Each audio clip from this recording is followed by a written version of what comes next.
Boa noite a todos os presentes, sejam todos bem-vindos mais essa quarta-feira no Evangelho no Lar. E hoje nós teremos o nosso irmão Marcos Ramalho, que vai proferir os estudos de hoje, que é os falsos profetas. Uma boa noite a todos, sejam todos bem-vindos. Marcos, é com você.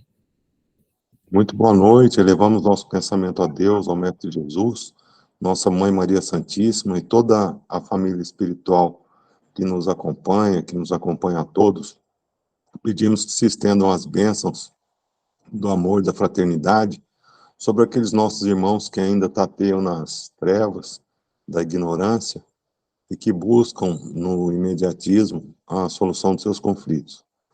Agradecemos ao Criador pela oportunidade do Espiritismo, que nos permite ver um pouquinho além do que víamos antigamente, do que víamos anteriormente, e pedimos, Senhor, que essa luz se faça presente aos olhos de todos e no coração de todos, que assim seja.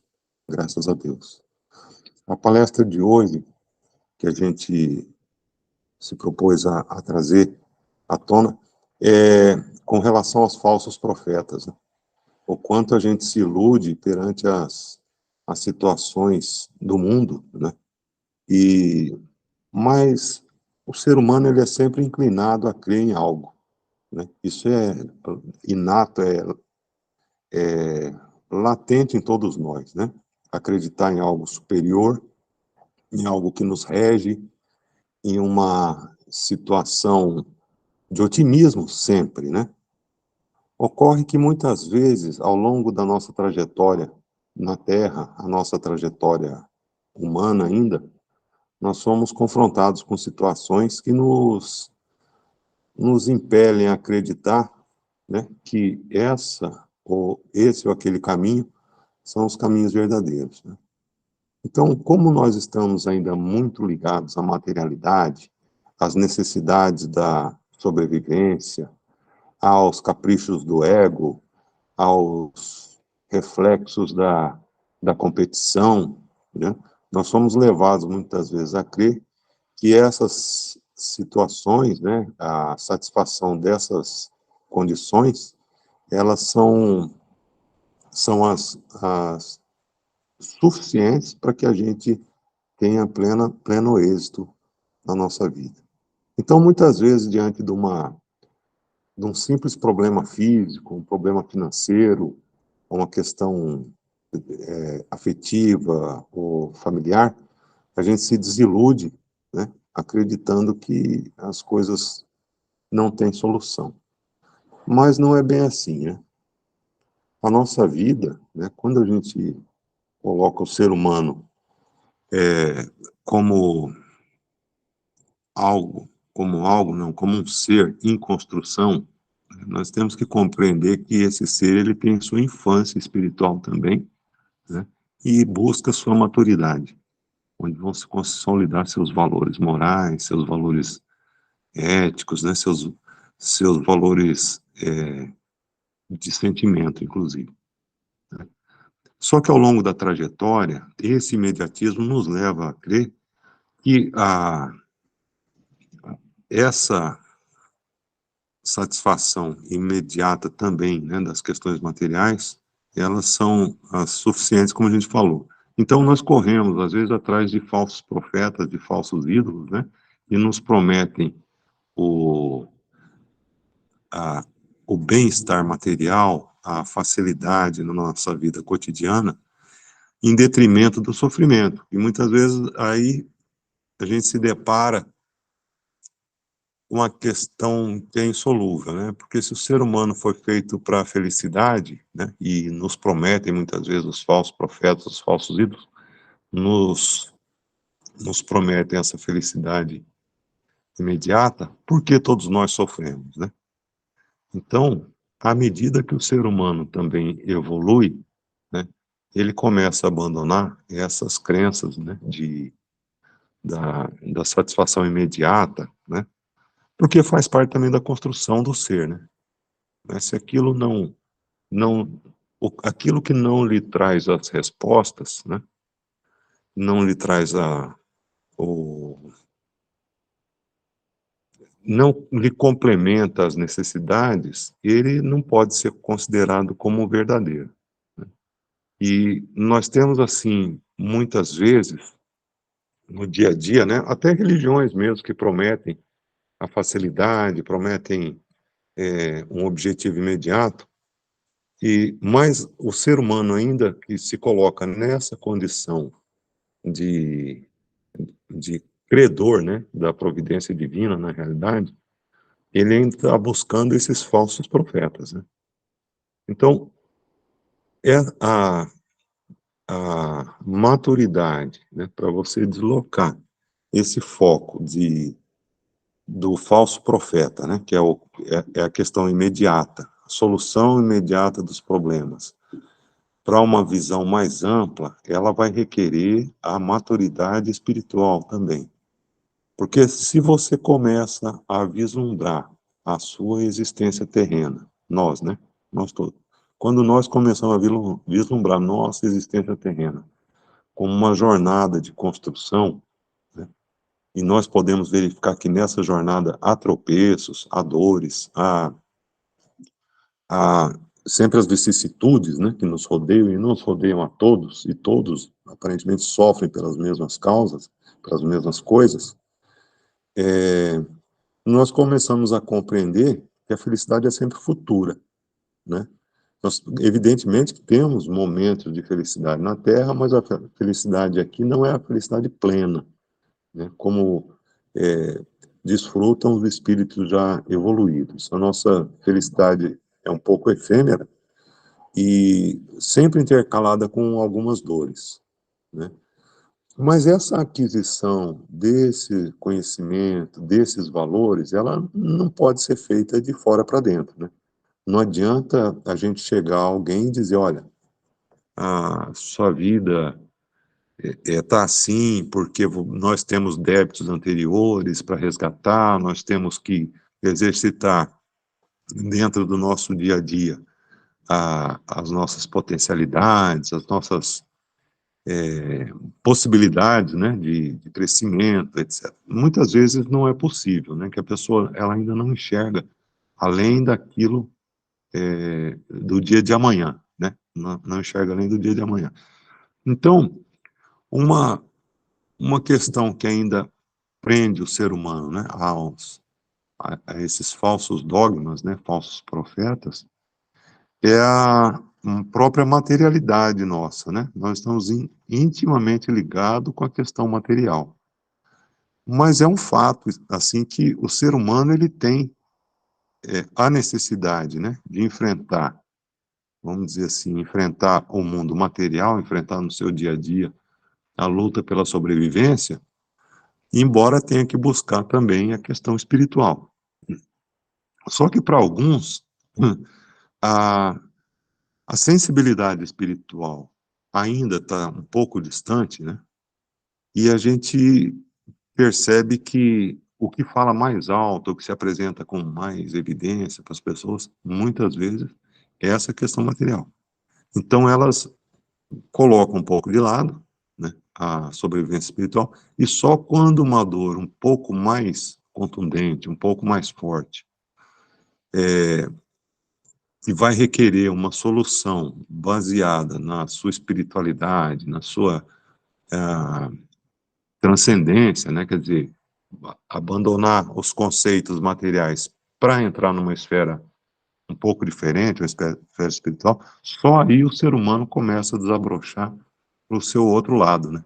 Para o seu lado, para a sua vida verdadeira, que é a vida espiritual. Mas então nós vamos nos confrontar diariamente, diuturnamente, com essa questão dos falsos profetas, né? Muitos dos nossos irmãos de jornada ainda são muito apegados a dogmas, né? Aos dogmatismos, ao castigo divino, por exemplo, e muitos desses orientadores espirituais se apoiam justamente na questão do castigo divino, né? Caso você não haja dessa ou daquela maneira. Bom, conhecendo que Deus é amor, né, é justiça e, sobretudo, infinita misericórdia, né, cabe também a nós aplicarmos esses princípios aos nossos irmãos, né? Então, nunca forçar, não violar a consciência alheia, né, como é dito na doutrina espírita, né? Então, se o irmão ainda é agarrado àquelas ideias materiais, o seu tempo chega, né? Todos nós temos o nosso tempo de amadurecer, né? Evidentemente que nós não vamos colocar a luz sobre o alqueire, né? Sempre que houver necessidade ou que houver a oportunidade de explicação das condições de nossa existência, baseadas, né, nas leis kármicas, nas leis relacionadas a causa e efeito, né, e nós temos que explicar, né, e explicar também que essas leis kármicas não consistem unicamente em castigo, né, então estou pagando o que eu fiz. Não, ninguém está pagando o que fez, né, nós estamos, de ordinário, a gente aceita uma condição, né, uma existência, né, de bom grado, né, de coração aberto, para que a gente possa, naquela existência, naquela vida ou em outras vidas, né, fazer uma programação que a gente consiga recuperar, né, todo o mal que a gente recuperar não, desculpa, mas reparar todo o mal que a gente possa ter feito a outrem, além de fazer um bem que a gente pode ser que até não faria, né? Algumas vezes. Mas a gente começa a exercitar. Então, assim, compreender que para cada um de nós há uma realidade diferente, né? Para aquele que está no início da jornada, para nós que já estamos em algum ponto diferente, e para aqueles que estão bem à frente de nós também, que muitas vezes tem espíritos que já estão tão evoluídos, né, que compartilham também a jornada conosco, que nós não conseguimos nem alcançar a visão que eles têm, né? Como é o caso dos luminares, né, que visitam a humanidade, que vêm nos orientar, muitas vezes, na forma de encarnados mesmo, né? São os espíritos de escola. Então, o que seria interessante para nós na lição de hoje é conseguir discernir aquilo que serve para nós e aquilo que não serve, né? Então, dentro das leis do Espiritismo, de amor, de caridade, é que nós devemos analisar tudo aquilo que nos é proposto em termos de orientações, né? Os falsos profetas vão se afastar da caridade, do amor ao próximo, né? Na nossa visão espírita, né? Vão se afastar dos ensinamentos do Cristo. Ao passo que aqueles ainda ligados à materialidade, eles vão buscar satisfação do próprio ego, da própria existência, né? Mas há a necessidade da convivência dos diferentes, né? E uns em contato com outros vão recebendo e transmitindo as informações, né? É o que vai fazer da humanidade uma família só, não é isso?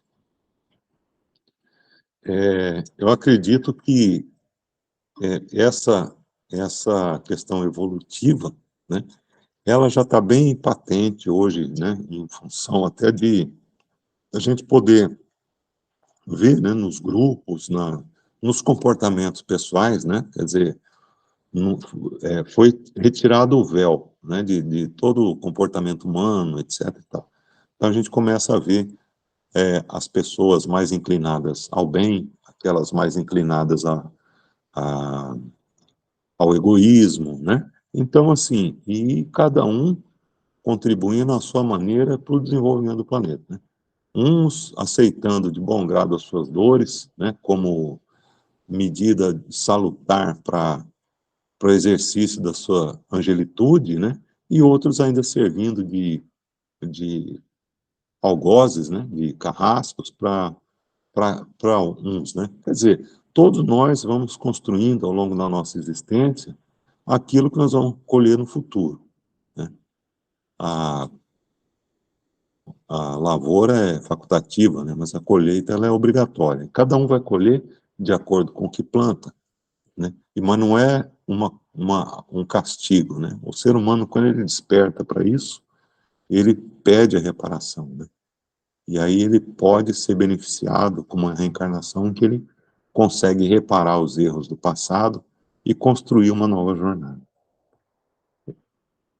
eu deixo aberto, né, para a gente poder discutir, né, o tema um pouco, e eu não sei se eu fui muito claro, né, no que isso, não sei se eu consegui transmitir o que a gente se propôs.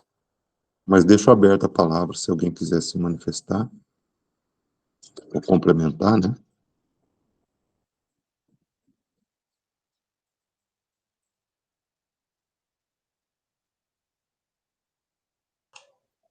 Paulo. Boa noite, Leodoro. Boa noite, mais uma vez, Abadia e Marcos. Primeiro, eu queria agradecer ao Marcos, após essa sua cirurgia, ele se dispor aí a falar para nós no Evangelho, isso é maravilhoso.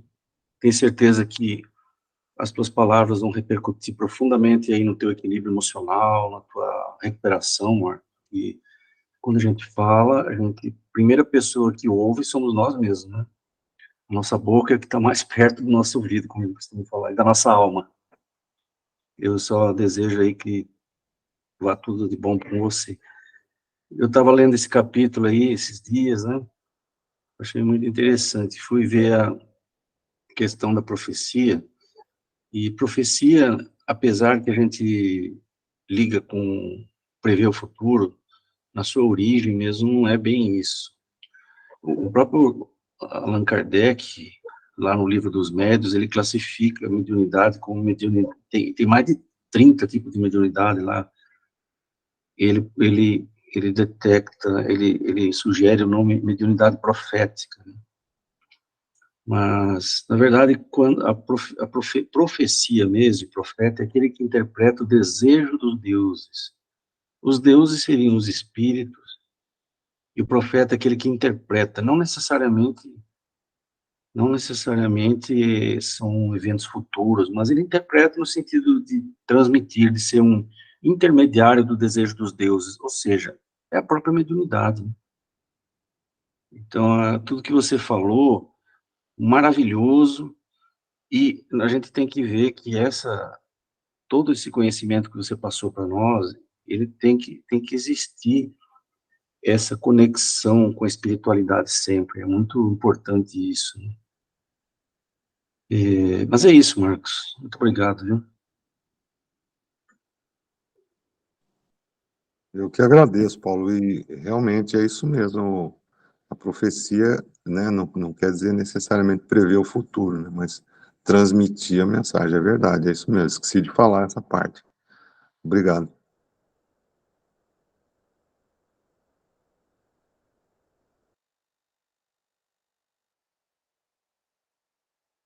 Tem enquanto a Badia e o pessoal vai se preparando, deixa eu falar um pouquinho mais.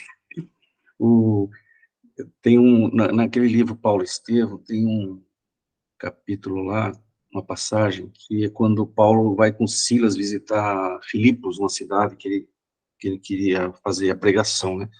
Ele observou que no templo lá, só as mulheres iam pro templo rezar, né? Fazer suas orações. Então ele resolveu fazer a sua pregação na cidade, lá na praça central, né? Porque ele ia atingir as mulheres e os homens. E tinha uma médium lá, que eles chamavam de pitonisa na época, né? Que era alguém que era intermediário de Piton, né? Seriam os deuses, os espíritos. E ela era extremamente... ela chegou a ser uma profetisa, uma pitonisa era uma profetisa também, então ela se preocupava muito em prever eventos econômicos, muito preocupada com a materialidade. Então, ela era, inclusive, explorada pelos comerciantes inescrupulosos, alguns que, de fundo, assim, recebiam com os ganhos dela, né? Então, ela previa questões econômicas, nesse ramo, né? E aí, Paulo e Silas estavam pregando e ela sempre gritava lá: sejam bem-vindos, enviados de Deus, sejam bem-vindos os irmãos enviados e divinos, sejam bem-vindos, ouvi-lhes, porque são enviados do divino. Ficava gritando assim. E aí Paulo desconfiou daquilo, né? desconfiou, deu uma investigada, foi ver, viu que ela estava ligada a alguns comerciantes, a uma exploração da mediunidade dela, como profetisa, como pitonisa, e aí ele, depois que terminou a palestra, ela gritou, ele desceu do púlpito lá, foi até ela e falou assim: você não deve falar coisas que não são verdadeiras e que não vêm de Deus. Eu lhe ordeno que deixe definitivamente a nossa irmã, nessas palavras aproximadamente, eu não lembro assim, que eu não estou lendo, deixe definitivamente a nossa irmã. E aí esse espírito deixou, e ela teve uma crise convulsiva, lá ela caiu, né?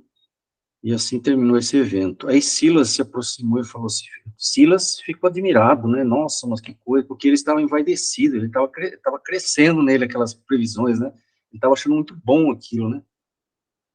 Aí ele perguntou, mas como que você desconfiou disso, né? Ele falou assim, olha, ninguém elogia um trabalho que não está concluído.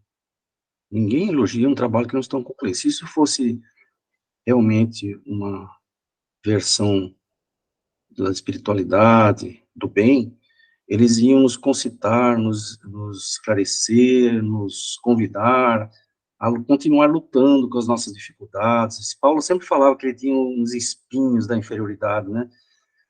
Que em algumas passagens ele fala assim, eu tenho um espinho que me impede sempre, né? Alguns dizem que o espinho de Paulo seria sexualidade, mal dirigido, alguma coisa assim, mas não sei se é verdade isso. Então, aí, nesse caso, aí Silas reconhece a sabedoria de Paulo e fala assim, mas será que isso daí não é uma oportunidade, não quer dizer que a gente deve parar de nos comunicarmos com os espíritos? Será que isso daí não é uma mensagem, assim, uma indicação que a gente deve parar de consultar, de ter contato com a espiritualidade, com o mundo do invisível? E pergunta mais ou menos assim, né? Aí Paulo, curiosamente, ele disse, mas de onde você tirou essa ideia? Né? Porque, na verdade, Jesus sempre esteve presente, sempre, depois que ele, no Calvário, ele apareceu várias vezes para os amigos, para Madalena, para os discípulos, né? O contato com a espiritualidade é muito importante, e ele foi falando, né? Aí ele convenceu Silas.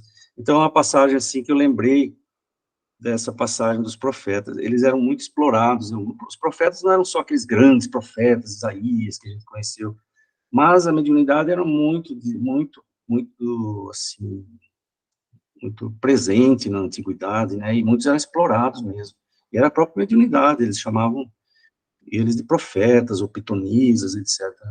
Mas eu me lembrei desse fato por causa da tua fala aí, Marcos, e que dizer que a mediunidade, como a gente tem que estar atento, né, para, você vê, essa pitonisa, ela elogiava eles, né, jogava eles lá para cima, né.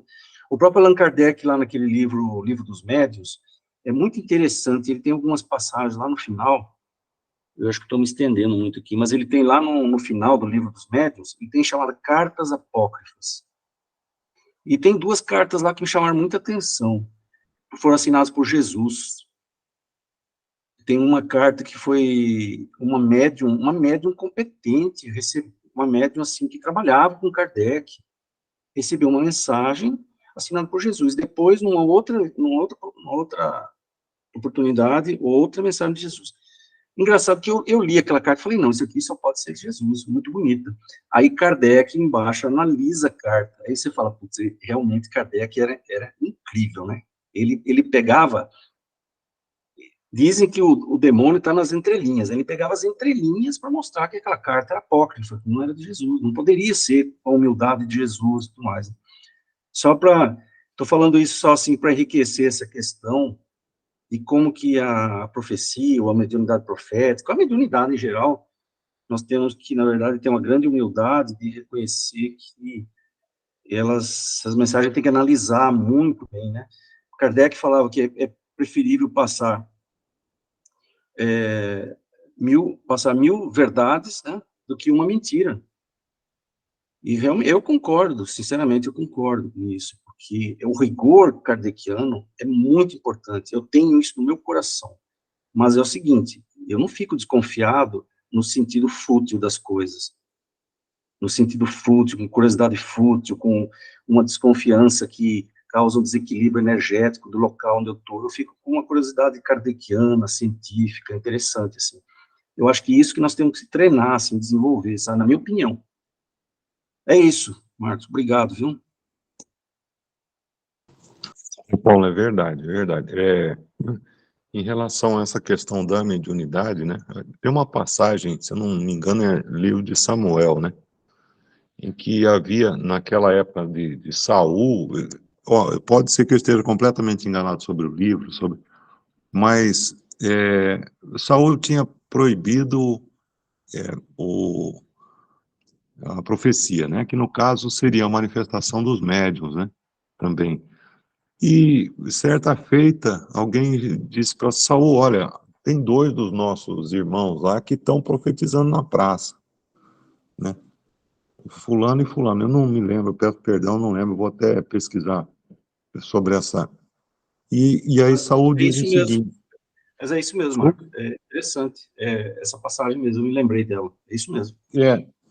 Aí ele diz assim, ó, quem me dera se todos profetizassem como eles, né? Quer dizer, ele havia proibido, mas ele sabia que aqueles 2, né, estavam mais ligados à espiritualidade, porque a profecia, né, como a gente entende, assim, que nós estamos discutindo agora no modo mediunidade, ela tinha sido levada muito, né, como o Paulo falou, ao ponto de ligada ao mercantilismo, ao dinheiro, ao comércio, à materialidade, né?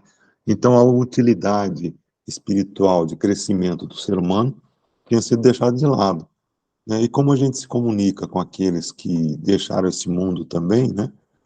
E muitos deixaram em condições análogas à nossa, né? De início de jornada e tudo mais. Então, não, quer dizer, eu não seria assim a pessoa mais indicada para vir dar uma comunicação assim, né, elevadíssima, como há espíritos, né, de escola que podem fazer. Então, as pessoas ainda se ligam muito à condição material mais a letra do espírito do que ao espírito da letra, né, como é dito, né?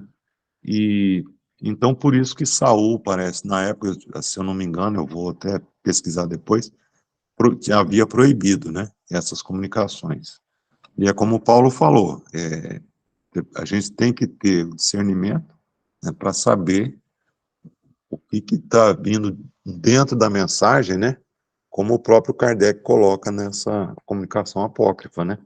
Até vou ler também, eu não tinha observado isso, Paulo, mas é muito bom. Eu vou dar uma olhada lá e ver se, assim, se a percepção que eu tenho, né, a respeito da comunicação é a mesma. Mas Kardec já fala que não é, né, que é apócrifo, né? É. Ô, Marcos, eu não sei se eu estou errado, mas o próprio Moisés não tinha proibido também uma época? Não sei se eu...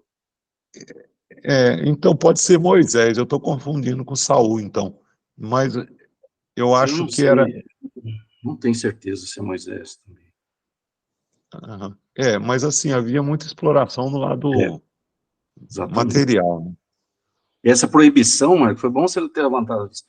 Essa proibição é usada, às vezes, por outras, vamos dizer assim, religiões que querem atacar o espiritismo, dizendo que a Bíblia se proíbe a comunicação. Você já ouviu falar isso, né?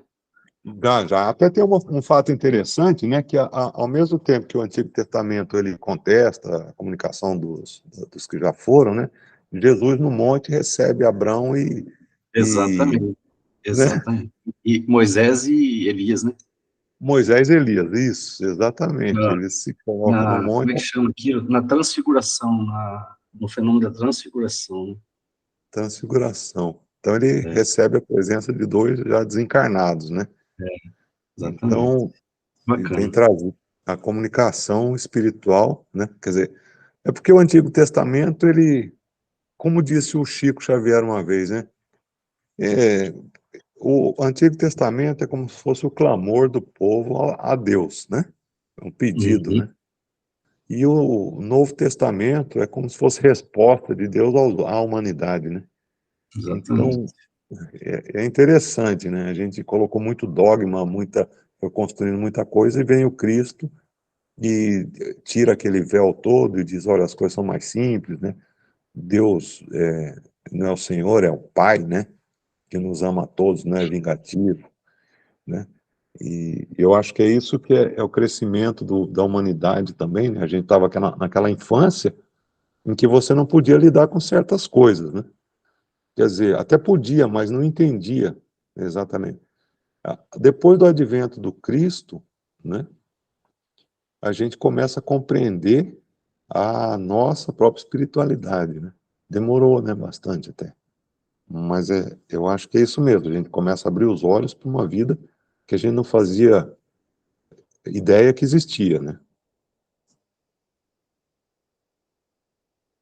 E, na verdade, é por isso, né, que a gente precisa do estudo básico, né, para que a gente possa analisar a origem das coisas, porque se a gente não tem conhecimento básico também, a gente não tem como fazer esse discernimento, nessa análise. E hoje a gente precisa prestar atenção, porque muitas vezes as coisas não é intencional, né, muitas vezes, até a questão da mediunidade, ela, dentro da mediunidade de uma pessoa, ela também coloca ali, né, algo que é dela, né? Então, a gente tem que ter discernimento, porque muitas vezes as pessoas falam algo que é delas e não a espiritualidade está querendo passar algo para as pessoas. Então, tudo isso a gente precisa se conhecer, né? Primeiramente, se conhecer e também conhecer, né, o princípio das coisas, a origem, né, de tudo isso, por isso que tem os estudos, né, por isso que foi feito a questão da codificação antes, para que a gente não tivesse dúvida depois, né, se tem algo que sai fora da questão da codificação, já dá para saber, né, que aquilo ali não é verídico, né, então tudo isso é importante para a questão do estudo, para que a gente vá aprimorando, que a gente vai, né, também amadurecendo esse, não só a questão emocional, mas também essa questão intelectiva e também essa questão espiritual, né, porque, como você falou, a questão, existe a questão da sensibilidade, né? A gente pode buscar essas respostas dentro do nosso próprio ser, e de acordo que a gente vai adquirindo conhecimento, que a gente vai estudando, que a gente vai aprimorando nesse nosso relacionamento com o divino,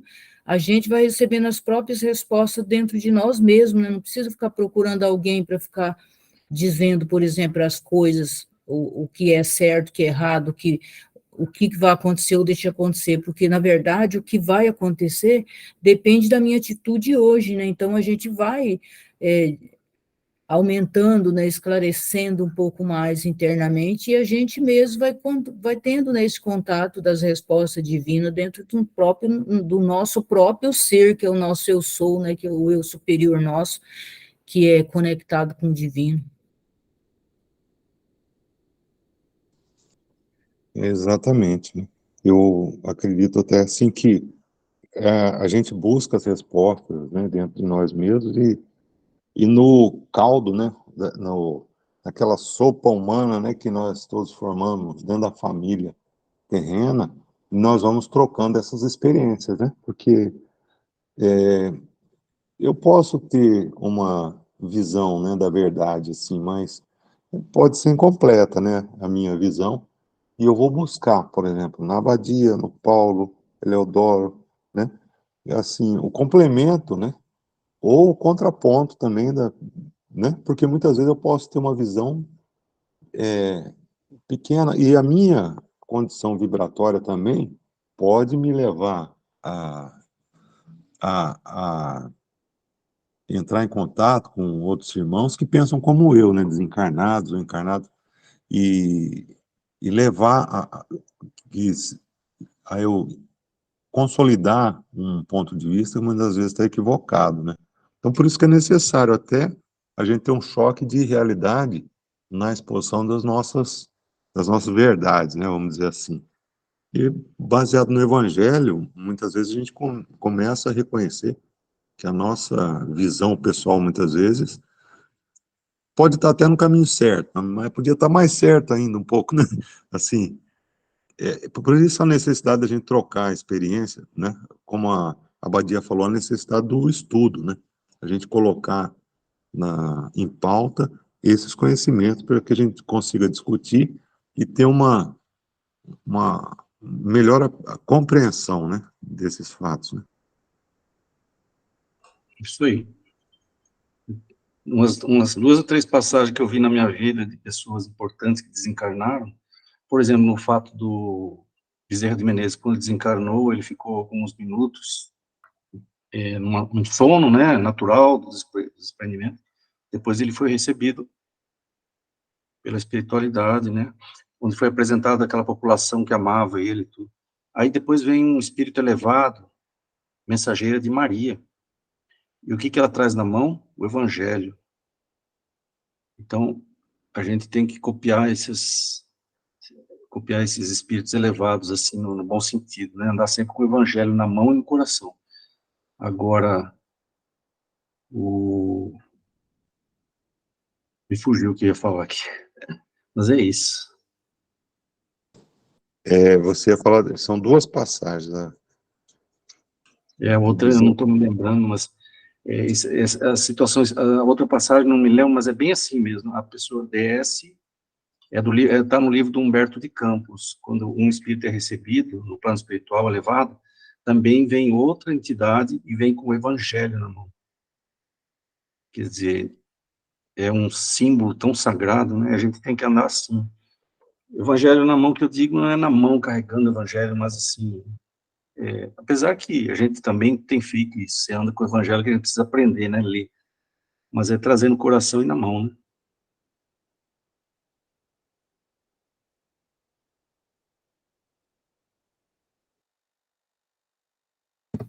Bom, Marcos, então acho que nós podemos encerrar, né? Aí eu agradeço você pela bela reflexão de hoje e que possa ficar, né, fazer a prece final para nós encerrarmos. Sim, agradecemos ao Mestre Jesus pela luz do seu Evangelho, pedimos a oportunidade, Senhor, e que possamos reconhecer as oportunidades de aplicar os ensinamentos de amor, de paz, de fraternidade. Que a gente possa, a cada dia, melhorar as nossas atitudes, nossos pensamentos, nossos sentimentos, em benefício dos nossos irmãos próximos, que muitas vezes até não compreendem a jornada espírita. Que nós sejamos sempre gratos e que possamos sempre estender a mão àqueles que nos procuram. Agradecemos, Senhor, essa oportunidade de reunião, pelas palavras que nos foram trazidas, e que a gente possa guardá-las em nossos corações e utilizá-las nas nossas ações. Que assim seja, graças a Deus.